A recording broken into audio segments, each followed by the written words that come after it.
We want to warn our viewers that this next segment covers sexual abuse and may be tough to listen to for some of our viewers.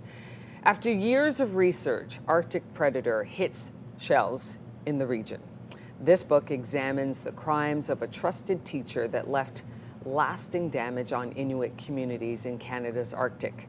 With us today is the author and journalist, Kathleen Lippa. Good morning to you, Catherine, and thank you for coming on. Kathleen, sorry. Yeah, good morning. Good morning. Yeah, thanks for having me on the show. It's great to have you on, Kathleen. I wanted to just talk first of all about the amount of time that it took for you to put this book together through research, because you are a journalist. You were working in the Arctic. You heard about this story and you went, wait a minute, what? I have to make this happen. I have to research this. How long did it take? Yeah, well, thank you very much for having me on the show. I first heard about Ed Horn, the teacher, when I had first arrived in Iqaluit to start working for the Northern News Services for News North. And there was a small story in Nunavut News North with the headline was "Piece of Past Up in Flames." And it was about the people of Cape Dorset. It was still called Cape Dorset at that time. It's called Kingite now. They had dragged an old school portable that Ed Horn had worked in the 1970s and 80s as a teacher and burned it down as sort of a cleansing, healing event in the community. And I thought there was something about that got me. And I never forgot that.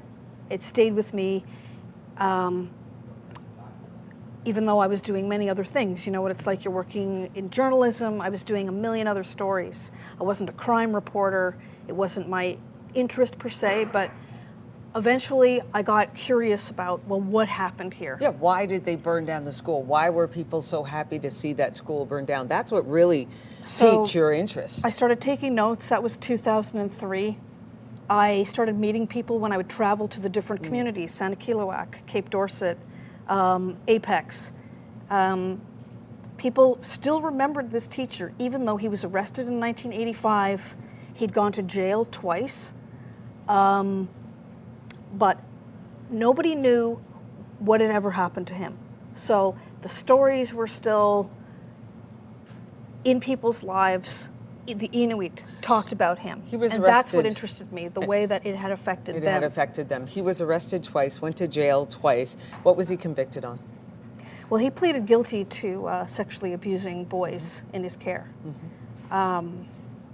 So he pled guilty twice. There was a third criminal trial that took place in 2005. It started. I covered a little bit of that, where he was acquitted in that one. Talk about the devastation to the communities in which he taught at and abused those boys. Suicides of victims, that was common. I was told that 20% of all Ed Horn victims have committed suicide. Drug and alcohol problems.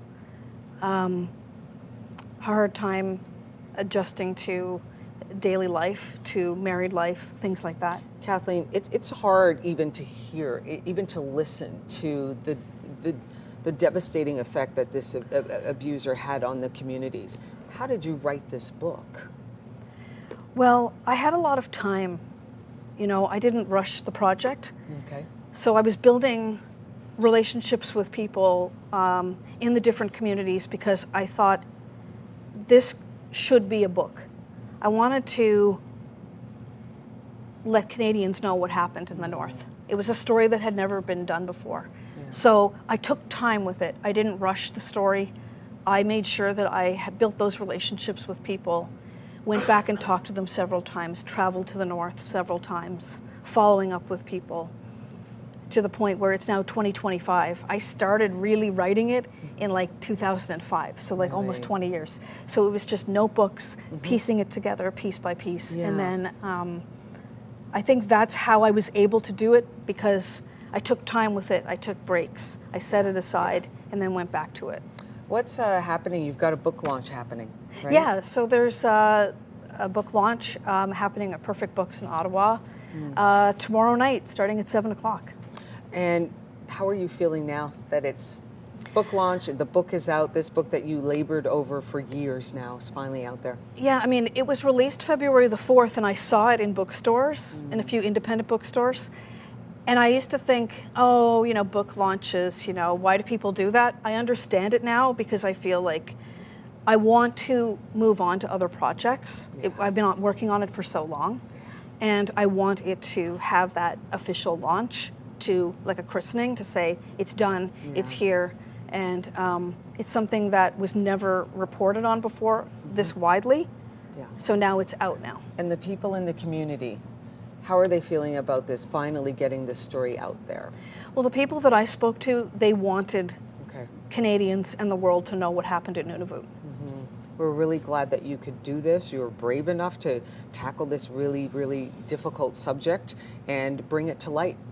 Arctic Predator by Kathleen Lippa. Thank you very much for coming by, and all the best with the book launch and your future writing endeavors. Thank you very much, Kathleen. Thank you. The book can be found in stores and online at dundurn.com. You can also get the book at tomorrow's book launch at Perfect Books.